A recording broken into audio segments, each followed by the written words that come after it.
살을 빼려는 목적으로 다이어트를 하는 사람들 주위에서 쉽게 만나볼 수 있죠. 네, 저도 그중 한 사람인 것 같습니다. 그런데 좀 하다 보면 원래대로 돌아가 많이 먹게 되곤 하죠. 이런 분들에게 적합한 다이어트 방법이 있다고 하는데요. 자세한 내용 건강 365에서 확인해 보시죠.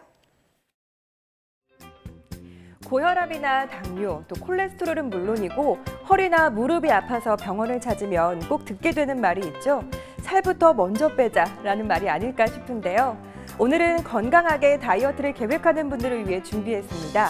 내 몸에 맞는 한방 다이어트에 대해 알아봅니다. 수년째 다이어트를 생활화해온 여성입니다. 아무리 시도를 해도 조금 하다 보면 실패하고 그러다 요요가 발생해 더 살이 쪘다는데요. 최근에는 혈압까지 올라 병원을 찾았다고 합니다.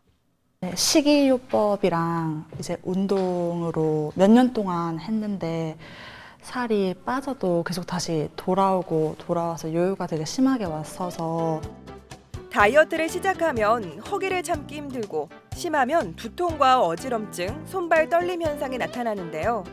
이런 현상은 인체는 일정한 상태를 유지하려고 하는 항상성이 있기 때문입니다. 그렇다면 이 항상성을 깨트리고 다이어트에 성공할 수 있는 방법은 뭘까요? 항상성을 깨뜨려 6개월 이상 줄어든 체중을 유지해서 인체가 기억하고 있는 체중 조절점, 즉 세팅 포인트의 기준 체중을 낮추어야 다시 체중이 복귀하는 요요 현상을 막을 수 있습니다. 예를 들어 아이를 출산한 후 6개월 이내에 원래의 체중을 회복하지 못하면 체중 조절점이 높아져서 산후 6개월 이전의 체중을 줄일 때보다 더 큰 노력이 필요하게 됩니다. 실제로 굉장히 많은 다이어트 방법들이 있는데요. 이것저것 안 해본 다이어트가 없다는 분들도 있습니다. 중요한 건 사람마다 비만의 원인이 다르다는 사실입니다. 비만 원인을 정확히 파악하고 치료를 해야 효과적이라고 하는데요. 체질에 따라서 다른 치료를 하게 됩니다. 우선 체질에 맞는 한약을 쓰거나 한약 성분을 직접 피부에 주입하는 약침요법과 틀어진 몸을 바로 잡는 추나요법은 척추신경계의 기능을 정상화시켜 신진대사와 노폐물 배설을 원활하게 하며 무너진 체형 때문에 아랫배나 엉덩이 살이 집중되는 것을 해결해 줍니다.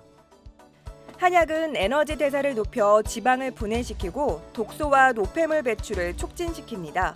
또한 다이어트로 인해 나타나는 여러 가지 부작용을 해결해 주므로 한약을 복용하면 건강하게 체중을 줄일 수 있습니다. 한약을 먹으면서 추가적인 치료를 병행하면 좋다고 하는데요. 다이어트를 도전할 때마다 실패하는 데는 이유가 있다고 하죠. 평소에 위장 기능이 약하거나 대소변이 시원하지 않으면서 몸이 붓고 운동이 너무 괴롭고 힘든 사람은 다이어트도 힘들어서 포기하기가 쉽습니다.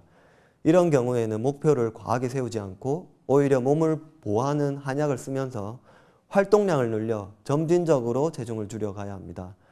평소 의지가 부족하고 식욕을 이겨내지 못하여 실패하는 경우에는 스트레스에 대한 저항력을 올려주는 경추추나요법으로 치료받고 생활습관과 식단을 전문가의 상담으로 관리받아 해결할 수 있습니다. 보통 다이어트를 오래 달리기에 비유를 많이 하는데요. 자신에게 맞는 다이어트를 계획하셨다면 이제는 꾸준한 운동으로 건강 나이를 더 젊게 가꿔보는 건 어떨까요? 건강 365였습니다.